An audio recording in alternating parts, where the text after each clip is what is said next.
Good morning, and welcome back to Hobby Hotline on Bench Clear Media. I am Danny Black from Hobby News Daily, joined by John Newman to I'm always bad at the Brady Bunch game, to my other side. And below me, making his Hobby Hotline debut, straight out of prison, Denny Cards. What's up, Denny? How did you find out? Nothing. We are glad to have you. It's an honor. Welcome to the Hobby Hotline team. So much. To the chat room. Send some love Denny's way today and make it a smooth takeoff and landing. Y'all made such a big mistake, but thanks for having me. Too late. It's too late now, Danny. Buckle up your seatbelts, everybody. Like I say, anytime I guest, I'm just here not to get fined.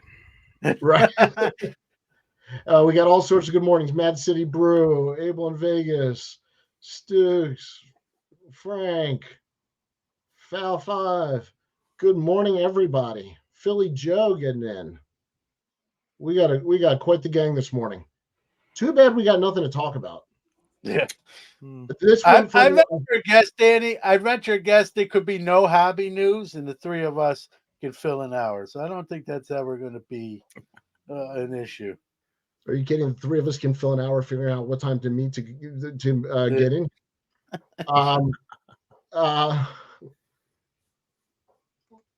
This is interesting.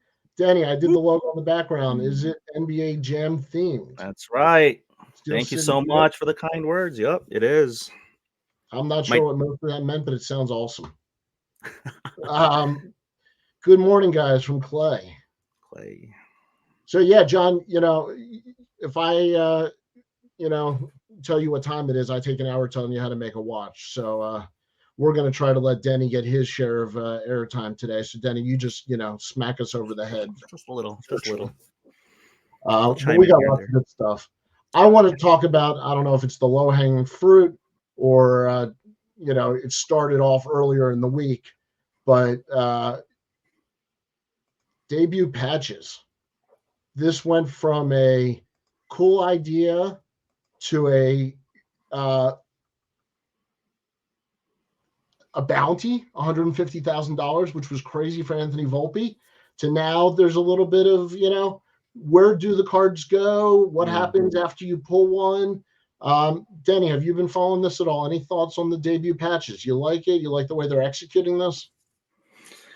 Love the idea in general. Talk about, there's so many one-on-ones out there in the hobby, right? I mean, I don't know the exact number, but someone was I listened to a podcast saying that there are over like 500 Trevor Lawrence one-of-one rookie cards. There's just so much saturation out there. So, what is a real one-of-one? And when it comes to something that is from one specific game, I think as collectors, or it doesn't matter, any participant in the hobby, what we really want is almost like a provenance, or like this came from this particular game, and we can't really get that from much right now. But if you can say this came from that player's first game, I think that's really special. And so I love the idea.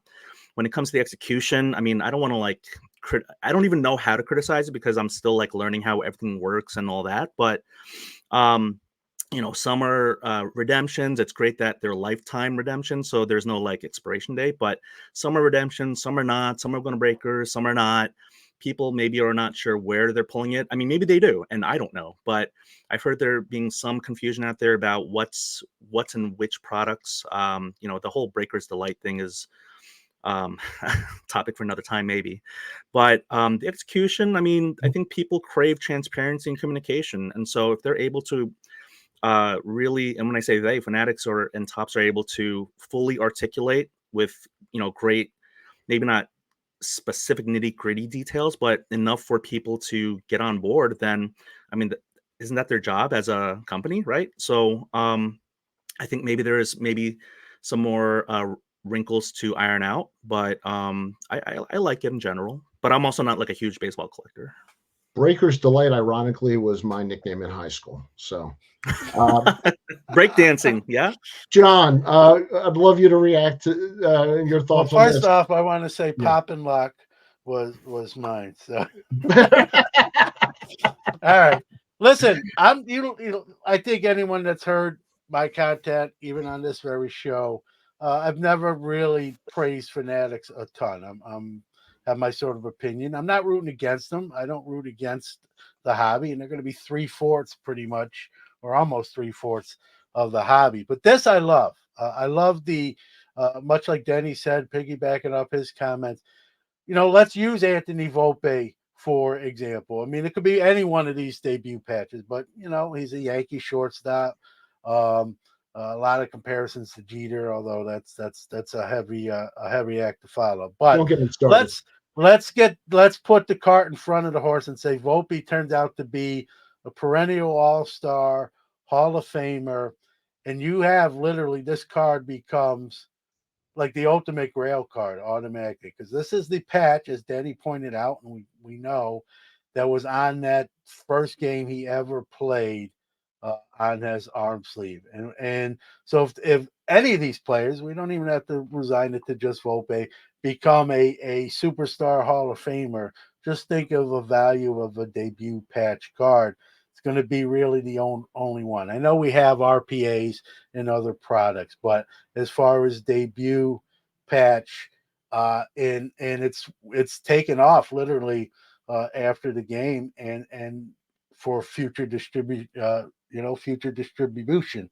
That's easier to say when I read it, but it's just an amazing idea. Now that being said, I love the whole pop and circumstance of the product and item itself. How they handle it, much like Denny said as well, is going to that's a whole separate issue, right? We can like an item, a product, but how it's handled is secondary to liking the product. So, like Denny said, we'll have to see how this goes. If we start to see breakers, famous breakers, start to hit all the big ones again, there comes that thought bubble. Like, is Fanatics, reserving certain cards for certain breakers intentionally, which you don't have to ask me my feelings on Yeah. that. That's pretty. I don't support that sort of thing. They will grade. Here's another nice feature. They will, if you want it to go to you, you can opt in, or if you want it, they'll grade it for free. Right. And they mentioned 4 grading companies. I believe it was 3 or 4, uh, but not PSA or Collectors Universe, which a lot of people are up in arms about. But here's the thing: let's say you got a card and you wanted PSA to grade it. Just Just get it. you're going to have to pay for it yourself, What's but up, just Orlando? request the card Yeah. be sent to you and do your own PSA grading. So these can make their way into PSA slabs if that's what you desire. It's top slabs. Fanatics is not gonna be opening that pipeline with them. Couple quick things. First of all, how long will it take for that Anthony Volpe card to actually be worth $150,000? And I saw a base level player who my understanding is has already been DFA'd and is with another organization sell for $20,000. So I mean, it appears that things are all over the place today, and to me, that's a sign that people like the product. So good morning, Orlando. Uh, I think if people like the product and they're going for those prices already and those bounties, I mean, they're onto something here. The comment that I loved, it'll be interesting to see how Fanatics expands this into NBA and NFL products. I mean, Denny, you got to think it's a no-brainer. It's going to happen across all sports. It's been such a success. It's a very reasonable extrapolation of the current trajectory, right? But can I just say before I get into that more, the comment that I really liked was from Steel City below, where it talked about debut patches versus superfractors, right? And I love that. I would tend to agree, but what's so crazy? Can you guys imagine if there was more than one debut patch? It's funny. You stole my thunder. Can you imagine like 2 Volpe debut? Oh my god, that might make the nightly news. Would that be the first photo match card in history? I mean, Ooh, yeah. Yeah, that brings me to another point or comment that I want to make is I love, I love the again, the provenance, the one of one, the true, like the logo man, and game, of course, game worn, not like the Dick's Sporting Good logo men. But when it comes to these memorabilia, patches, swatches, and all that, I don't know about you guys, but I love the idea of there being some sort of like dirt, or I remember this one Josh Allen letter from his jersey had like some blood and dirt on it. Like, I know some people want cars to look really clean, but I kind of love the idea of like some sort of like, I'm not asking for the player's DNA and their blood, but like more of like, I want it to have it like have some sweat, right? It's like, don't we crave wanting to be closer to the players?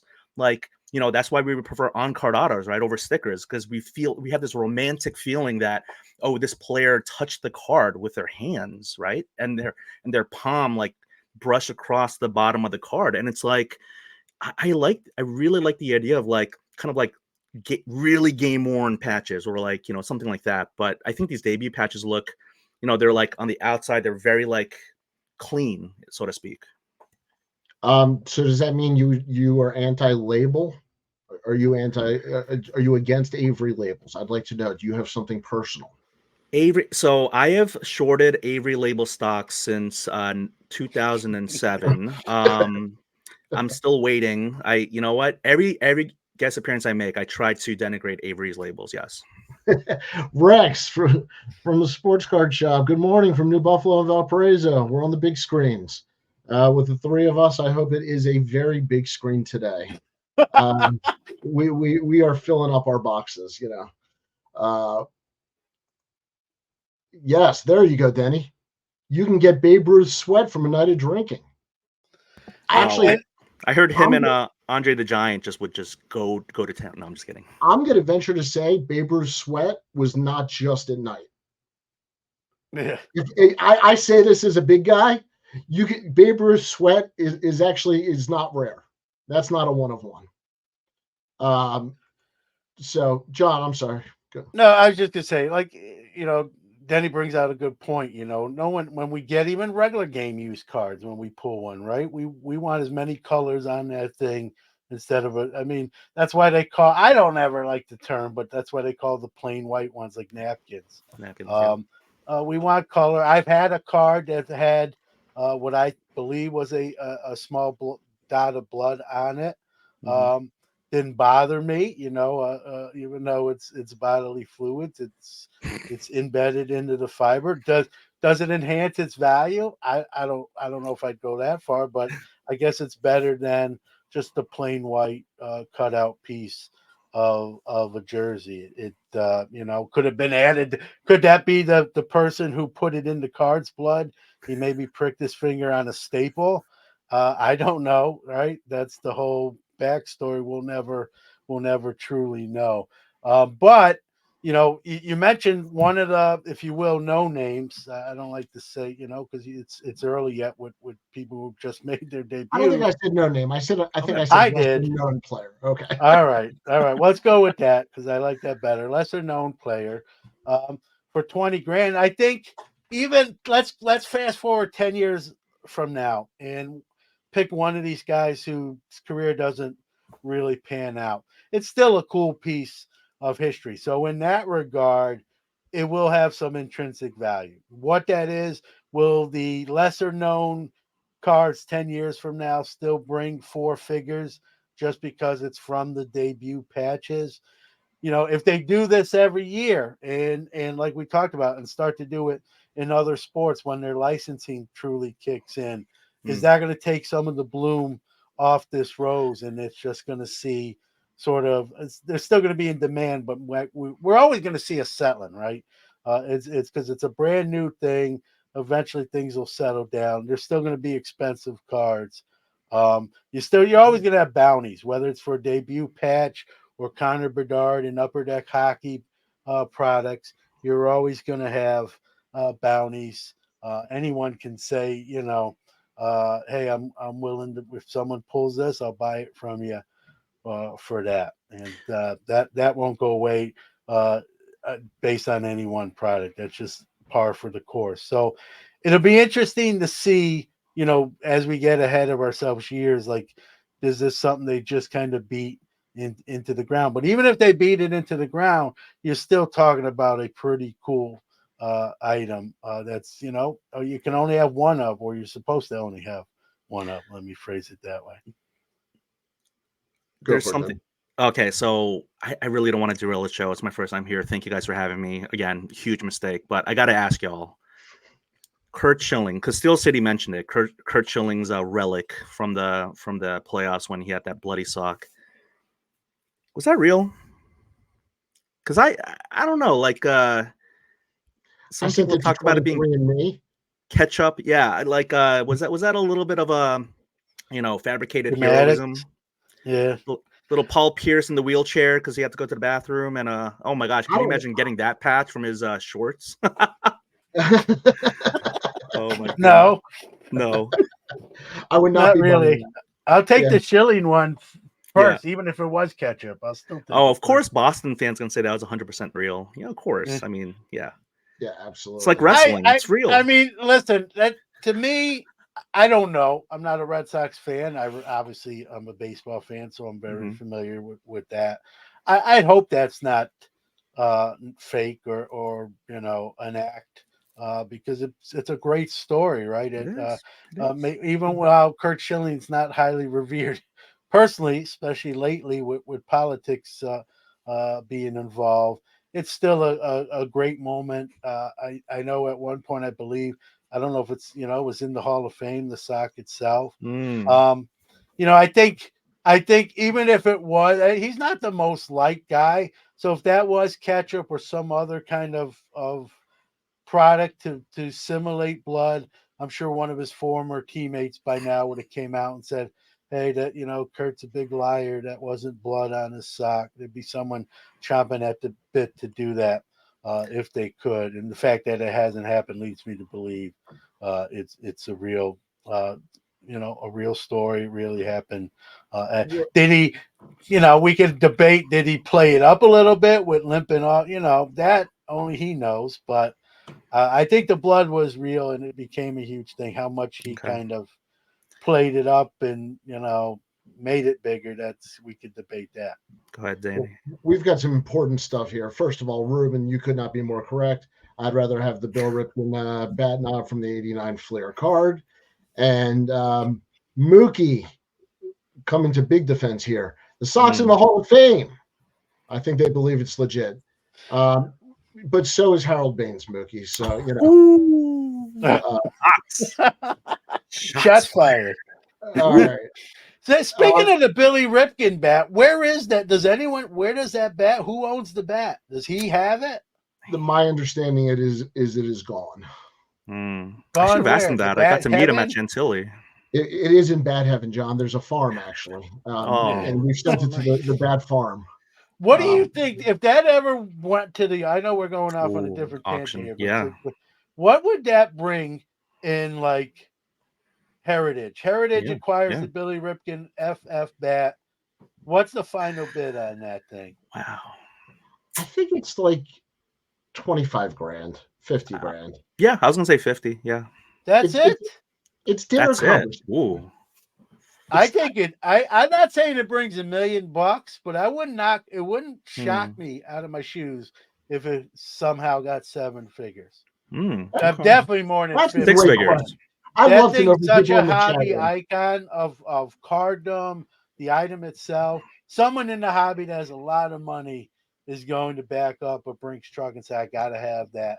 Imagine what you could do with that. You could have people pose with the bat and make their own FF card and recreate. Like you can do so much with that bat. Oh my god. You know what I mean? The Bartman ball is blown up. Oh, they did explode it. Yep. Yeah, that's it. And I seen the exploded version at Harry Carey's restaurant, the one that's in Rosemont. It's actually in the restaurant behind a glass. They built the thing, and it's in there. So Zach says the bat would be 6 figures for sure. Yeah, I mean, sure. And I wouldn't be shocked at 7.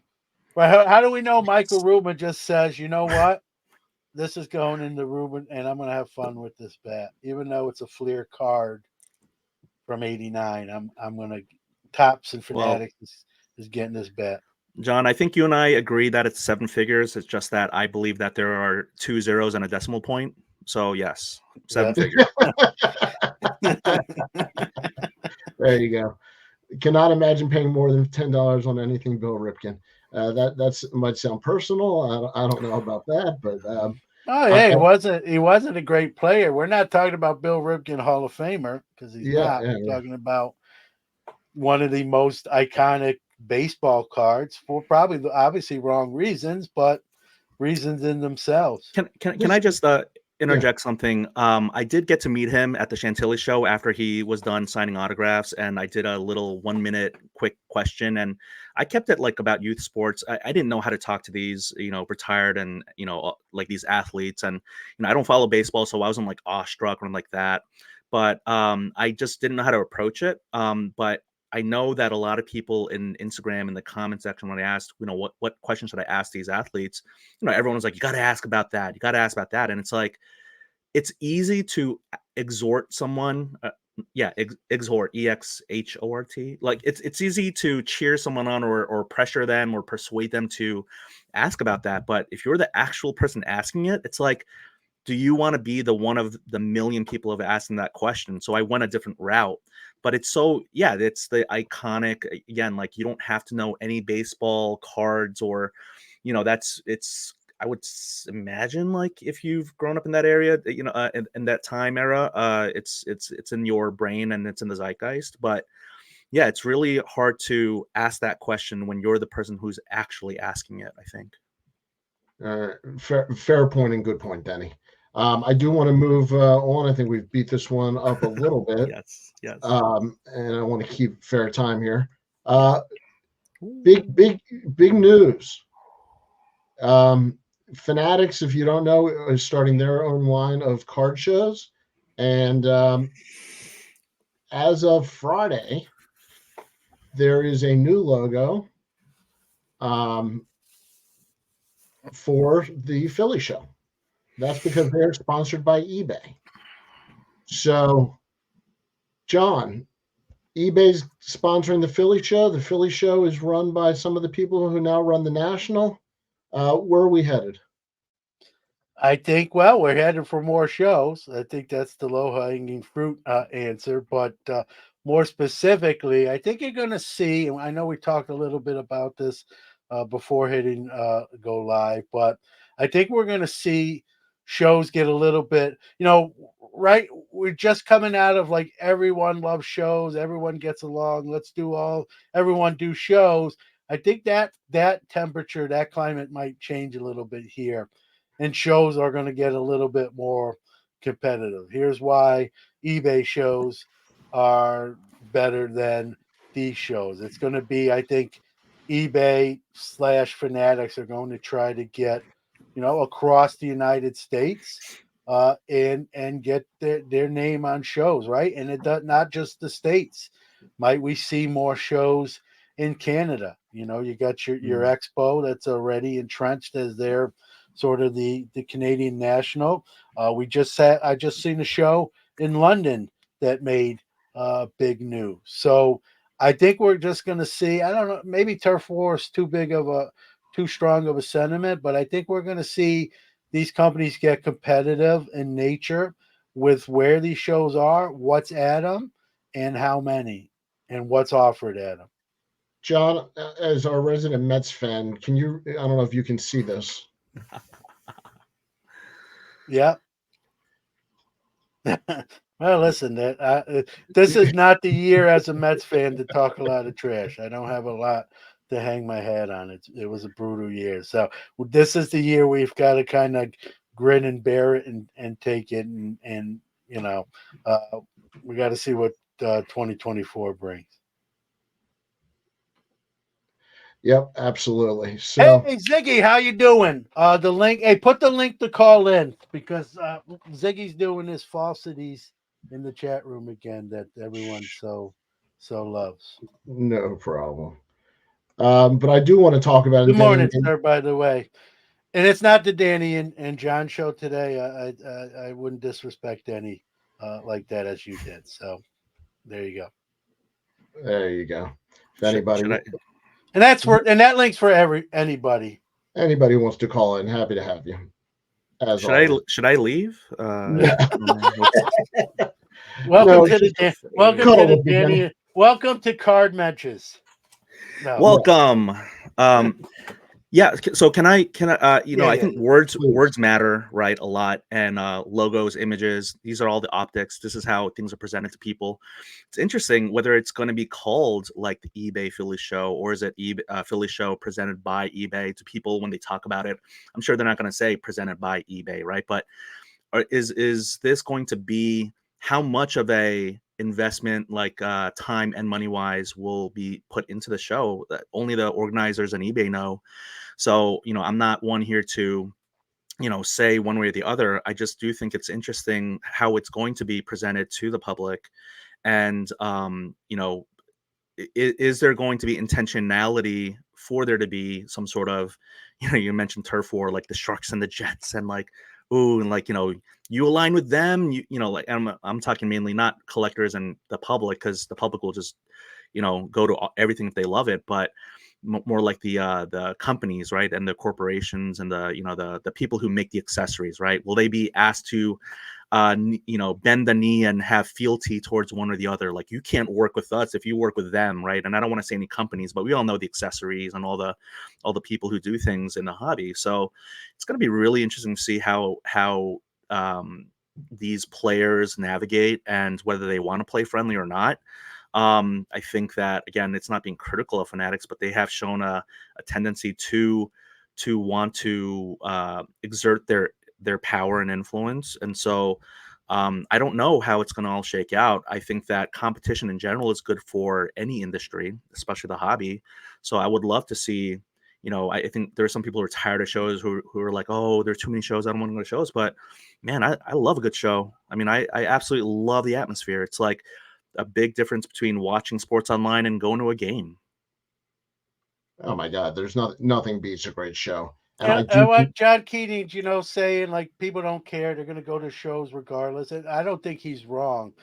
I agree. Where it comes into play is what Denny just said, is you might see certain corporations align themselves with eBay. Certain ones will align themselves with Fanatic. So if you're going there to grade cards with PSA, grade cards with SGC, you may have to go to an eBay show, sponsored show. You may have to go to a Fanatic sponsored show. So people are going to go to shows. This is not going to be where one show sponsored by eBay beats Fanatic show in so much in attendance. It's going to be what's offered and who's exclusive to. That's where people will care. Will people still go? I don't. John Keating's right. No one's gonna say, "Oh, eBay sponsoring the show. I'm not going to the show."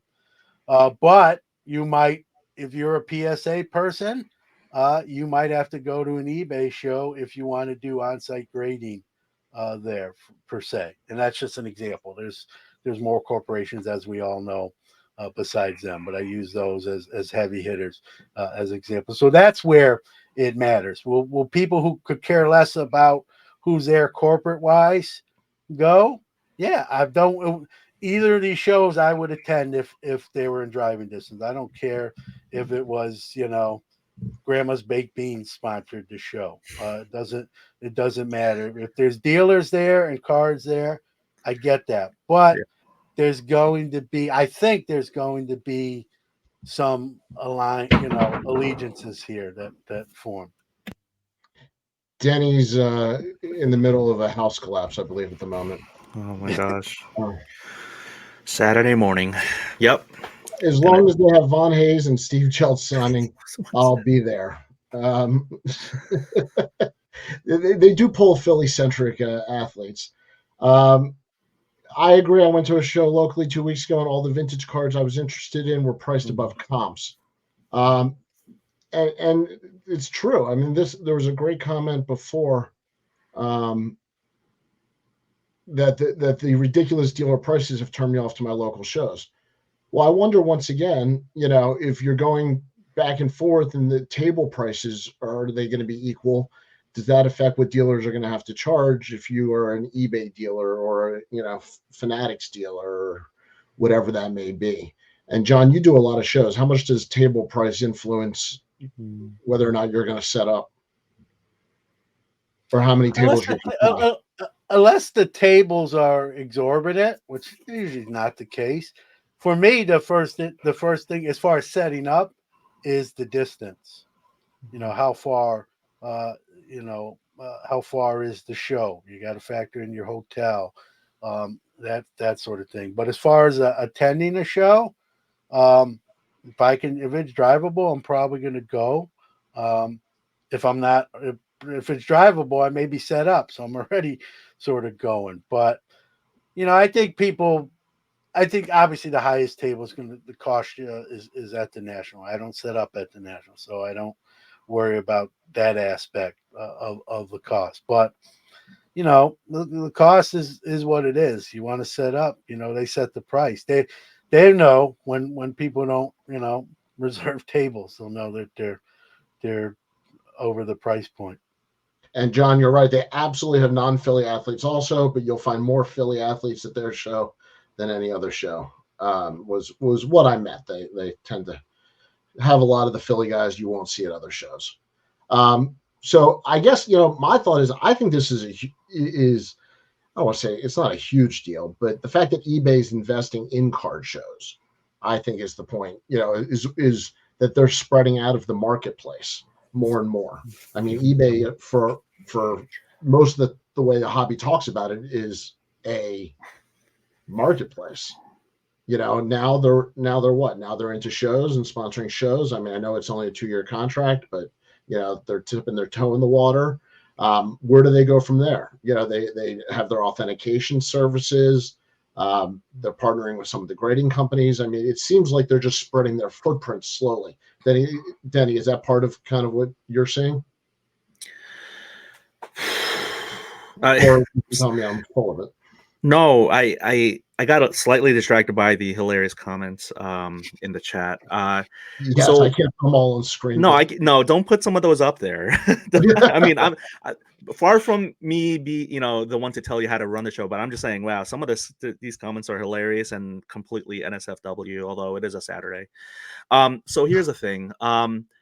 I have set up as a dealer at my local shows in my Northern Virginia, DC metro area, and I encourage people because there's like a zero barrier to entry. All you got to do to be a dealer is pay the table fee and have availability and try to commit to be there the entire day. Although some people show up late or leave early, but you get a reputation as a dealer or a vendor if you do that. Having said that, I too, because for the most part, I am a member of the public walking around at shows. But I think once you sit on the other side of the table, you do get a sense of why you set things above comps because, you are trying to recoup your table fee. And if you're into certain cards, at comps, you're trying to make something margin out of it. Again, people can set their prices whatever they want.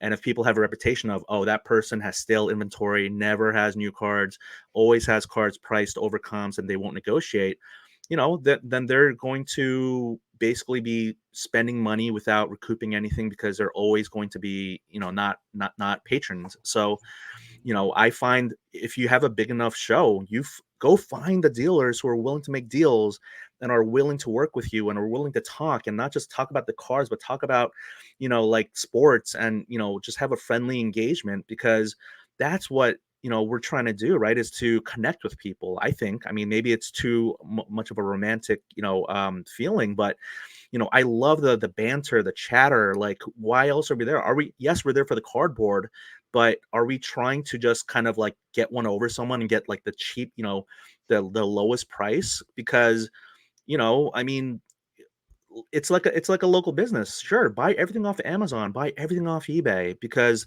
that is the way to get the cheapest, product. But if you want to connect with like, and have convenience, right? That's a big thing is the convenience. Cards right in front of you. You don't have to wait for the shipping. You don't have to wait. You don't have to put taxes into it. So I don't know. I'm kind of sidetracked here because of the comments about, well, these overpriced dealers turn me off the shows. It's kind of like looking at the glass half empty, I think, because it kind of, downplays the amazing aspects of a show where you can try to find your people, That very well said, Denny.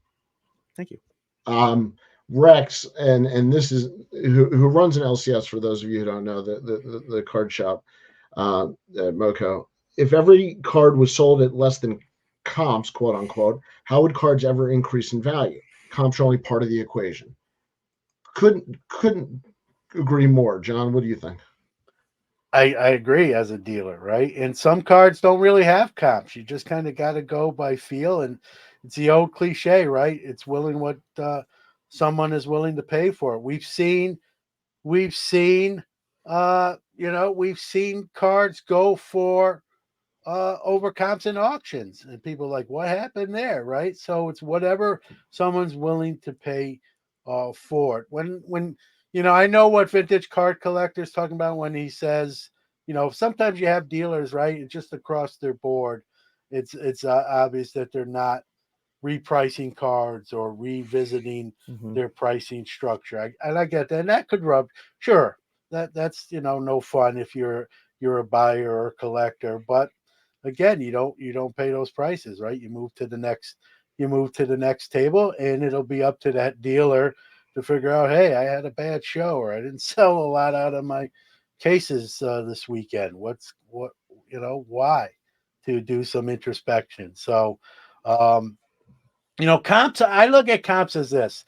They're not the Bible, right? They're just kind of a guideline to what stuff has sold recently, not what stuff will sell in the future. We don't know the future until it happens. So comps are guidelines to kind of get a ballpark, at least in your own mind, in a dealer's mind, but they're not the end all be all. And we've seen that. I am, yeah, no, I just wanted to say, thank you. This chat is awesome, by the way. You guys are amazing. We We laugh, we know, cry, we cuddle. yes, we're here for the cardboard, and we're here to make relationships. The thing is, comps. I think the chat really knows this. Comps are manipulatable. I don't even know if that's the That word, too. but we know that there are things that go unpaid for, but that show up in the eBay sold history, right? And people are able to, kind of play games. And yeah, like John said, comps are not the end all be all, but some people are so rooted in it. I think there's and I think, again, I certainly don't speak for everyone, but for me, the reason sometimes I do tether myself to comps is I don't know enough about that market or that card. But we know that there are some cards out there that are so liquid, they transact almost every day, right? If you talk about a Justin Herbert rookie from Optic that's hollow or not hollow, that's a PSA 9 or PSA 10, that thing transacts every single day. Every single day. That is like a stock card. And then you have cards that are so rare, they have like two public sales in the last 10 years. You can't put comps on that card. You just can't. So don't I'm trying not to read the bottom of the screen. I'm gonna do this. I'm gonna cover it up. So you're yeah, I'm already like scatterbrained. You can't make it even harder on me. So the thing about comps is some people are so tethered to them, but I think that they don't want to get embarrassed by making a bad deal. Like I think there's a lot of ego in play in all of us where we don't want to feel like we got, taken advantage of or scammed or something like that. So I think the more knowledge you have of the market, like I know some dealers who they don't have to look anything up. They know it. They know their cards up and down, and they can negotiate without looking anything up. And then you got people in the public who, for the most part, they're just like on their phones. Like they don't even look at the dealer. They don't even, they don't even say hi, regardless of age, whether it's a teenager or a 60-year-old. You got some people who are just so, tethered and reliant on technology, but that's like outside of the hobby too, right? We got some people who can't get off their phones at all. Speaking of which, Steel City DW says, I'm big on comps. VCP is my Bible. It drives people nuts, and they say yesterday's price isn't today's price. No, but it's not tomorrow's price either. So we'll see what happens. Oh and I think the show and me is having fun at this point. So I like that. Walk the word. Yeah, and again, nice. it's up to the individual deal. Listen, I've posted pictures of my setup when I set up at shows on social media. I have 2 tables. I've got showcases flat. I got showcases standing up. I've got player boxes. I've got a lot of cards, is what I'm trying to say. I'm not going to sit here and lie and be disingenuous and tell you every card is comped or below comps. Mm-hmm. I'm sure there's stuff over comps. Here's what I ask, and I have a sign that sits on my table. Feel free to ask any questions. Not everything's out. If you're looking for something specific, please ask. Same thing with that. If you find a card on my table that you feel's overcomped, um, point it out to me. It may just be an oversight, and I'll just say, hey, let's get together, correct that. I just missed it or haven't checked it in 3 months, and Mm-hmm. it's obviously not that price anymore, at least with comparative comps, and let's still make a deal. So, if someone has 10 cards, and we've seen that dealer, right? They show up, they put out one showcase, they put 10 cards. Nothing wrong with that, to each their own. Now, if he's over comps, he just didn't do his homework, or she. Mm-hmm. Mm-hmm. But if someone's got a lot of cards, the chances are you're going to miss something that's went down. It's human nature. Just ask that dealer, whether it's me or anyone else, like, hey, I'm interested in this card. You got it for 30, but it's kind of going for around 20, $25. Could you do that? I'm just using that as, Right. Right. it could be a more expensive card, obviously. What could you do? And let the dealer say, yeah, I missed that one. I haven't priced it out in a while. That sounds reasonable. Or you could say, hey, I want $30. Sorry. And then right? So I think ask. Now, if someone is across the board, then that's kind of maybe not as an oversight as is the example I just gave. But if you want a card bad enough, right? Very Mm-hmm. few people. I learned this as a dealer. Danny, you set up, and very few people is at this point will just say, I'll take that card. Sometimes it happens, but most Right. likely they're going to Negotiable. offer you, could you do this for it, right? And I expect that. It's not, I don't look at that as a bad thing. I do it Mm-hmm. as a consumer. So I'm not going to be a hit. So, ask about a card, even if you feel it's overcomped, unless it's severe.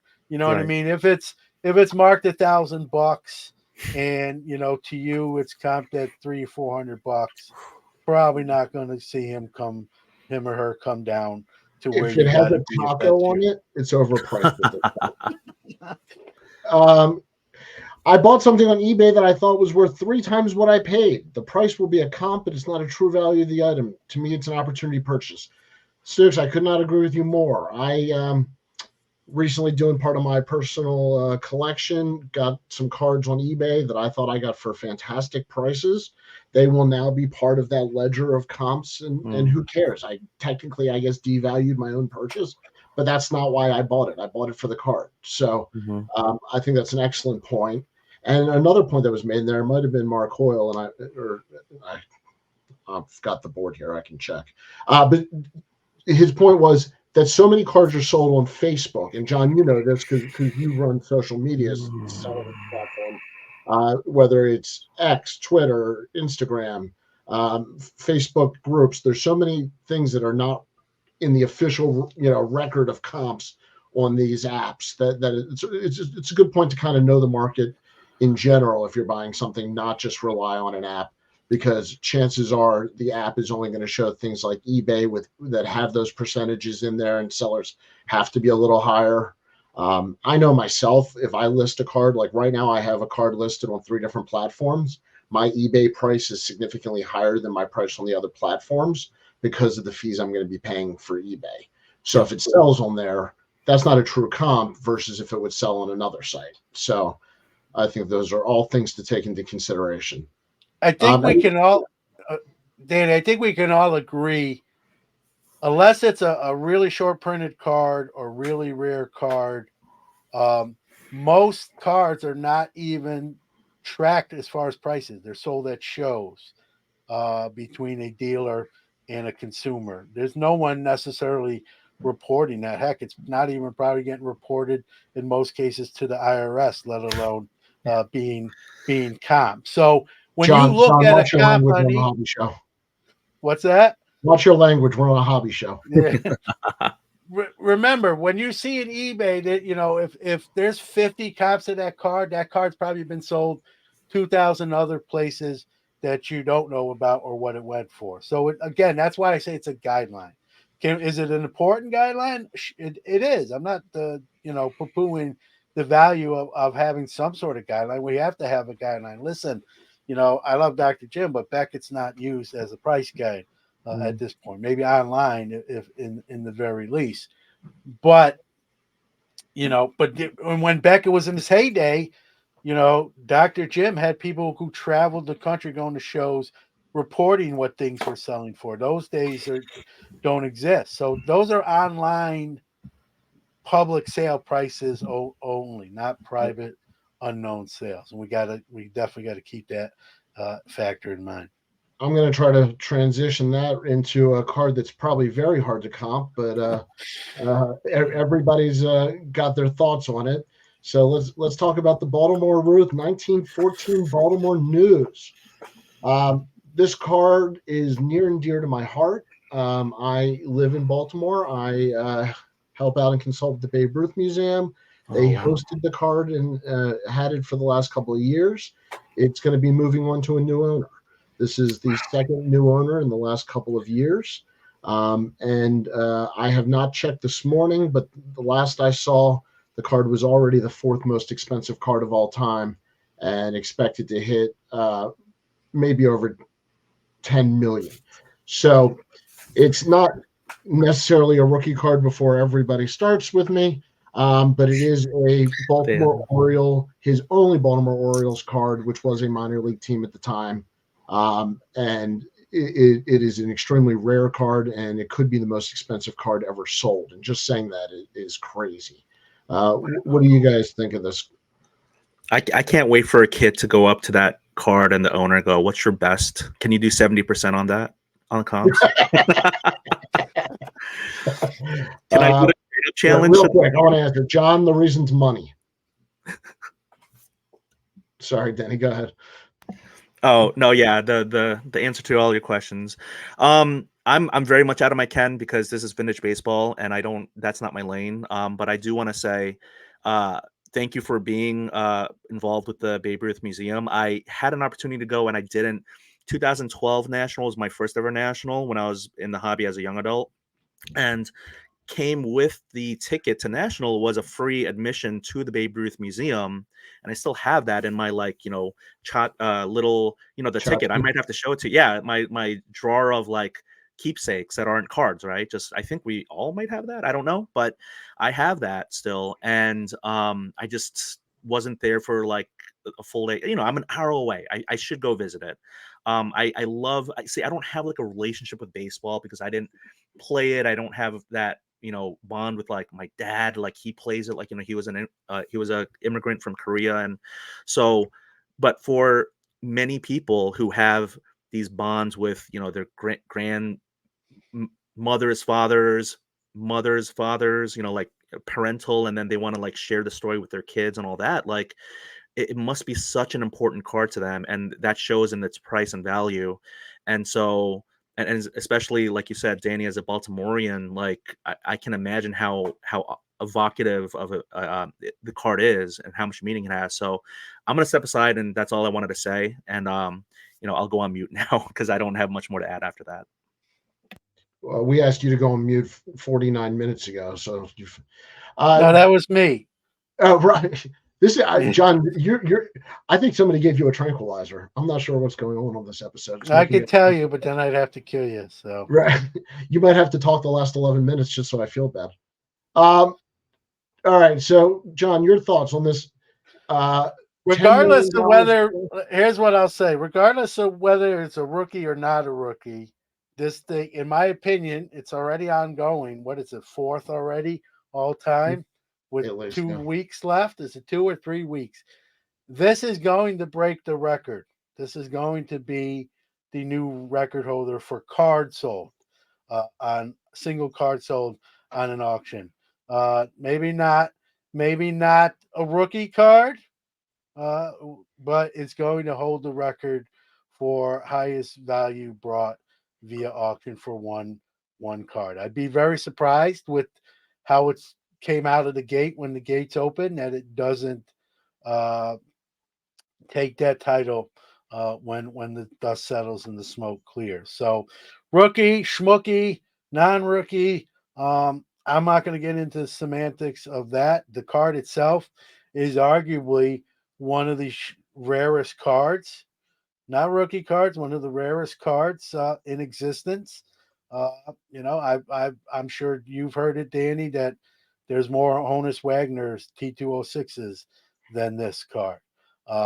And so I think it's going to be that it's going to beat the record. You're going to get two guys with a lot of cash, and they're going to battle and drive it up, and that's what's going to happen. So, well, we've taken a poll, and so we're starting a petition that we're going to send in to rename this the first Babe Ruth card.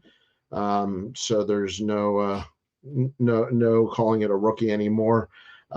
It's obviously being done for sales and marketing and is not technically correct. My guess is anybody who's spending the $10 million, that small room of people, hopefully are very educated on the card before they spend their money. But if we're talking the most expensive card of all time, that to me is a sign of strength in the hobby, or at least strength in the future of the hobby. To see a card like this, which doesn't come out often, and to set these numbers, to me is a really positive sign that some people think it's worth something. I mean, it's Babe Ruth's first card. If that doesn't carry value, I'm not sure. Victor, I think the last made it the fourth highest of all time. I'm not sure what the dollar amount was exactly. If somebody wants to go to Aria, I think it's either 7 million or just short of 7 million. There you go. So don't quote me. That was as of yesterday. That number could be the same or higher at this point. So that's the bounty on the card, right? And that's the current bounty on the card. That bounty's changing probably by the day, or at least by the week. The retrofractor for the Babe Ruth 1 of 1. Again, there might be like 5 of those copies, but doesn't go for that much, right? Yeah, no, not exactly. It is a great piece of history. I thought this was a great comment. One aspect and then from Iconic Baseball, one aspect I actually like about the Ruth hype, it really underlines that in the rare pre-war world, the card matters way more than the grade, and that's an excellent point. Gosh, I feel embarrassed. I believe it's a 3, and I'm terribly embarrassed that I don't know that for sure. Yeah, there we go. SGC3. Thank you, Ruben. Yeah. And so, that the card value is significance far outweighs the grade. And they did have a second one. They had a red and a blue. It's the red one that's going on display. Up for auction. They had the blue one and some other cards there the other night. They had a great event there. So I just wanted to give a shout out to that card. Any other thoughts on that before I go? I'll put this up. John Keating's right with this comment right here. Some markets are down, right, including the hobby. I mean, prices have come down. This is still going to be, to me, the record holder. And John's got it right. It's a card that someone's probably going to buy to brag about, or hey, look what I own. Very few of these, but I think we all brag on our cards in some form or fashion. I don't own this card, obviously. I only brag on the $10 million ones. But I think we're proud of our collection. So that person who spends $14-15 million for this card, I'd be shocked. Sometimes these guys buy it and we don't know who the buyer is, right? It's kept private. Something tells me that won't be the case with this card. But that remains to be seen. But I think it's gonna do it. So we'll see. That's the fun. We don't get to buy it, but we get to watch this thing like the Jerry Lewis telethon. Tiffany go up and see what the final tally is at the end. Can I speak? I just want to take exception to something in the chat room. It's one thing, John, that was told to you in private, Keating. To put that out there in public when I tell you that I'm a fraud in private is just that's not cool.